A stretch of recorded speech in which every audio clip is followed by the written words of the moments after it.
اور وہ 50,000 انسانوں کو قتل کر چکے ہیں، 1 لاکھ سے زیادہ زخمی ہیں، اور ان میں بھی بہت سے کرٹیکل ہیں، مگر ان کو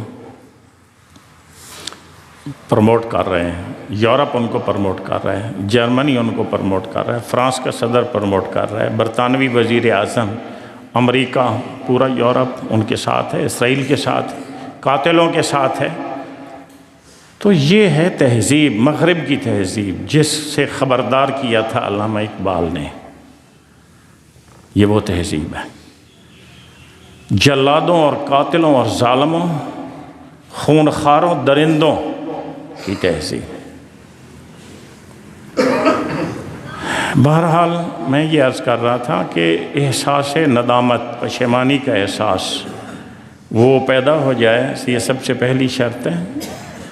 ندامت کا احساس، پشیمانی کا احساس، کس خدا کی، کس معبود برحق کی، کس منعم حقیقی کی میں نے نافرمانی کر دی، اس کی نافرمانی کر دی، اس کی معصیت کر دی، یہ نہیں ہونا چاہیے تھا، غلط ہو گیا۔ تو توبہ کہتے ہیں واپس پلٹنے کو، توبہ کہتے ہیں تابہ اے رجعہ۔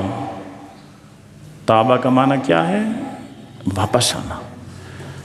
یعنی جب کوئی بندہ توبہ کرتا ہے تو آگے جانے کی بجائے واپس پلٹتا ہے، پیچھے آتا ہے۔ یعنی یہ گناہ ہو گیا، اب یہ نہیں کہ گناہ پہ گناہ،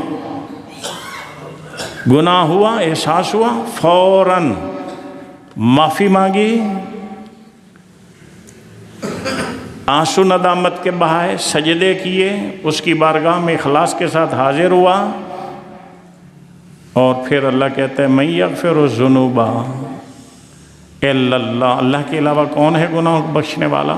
تو آؤ نا، آ جاؤ گناہ گارو۔ یا ایھا الذین اسرفوا علی انفسہم، اللہ یہاں کن سے خطاب کر رہا ہے؟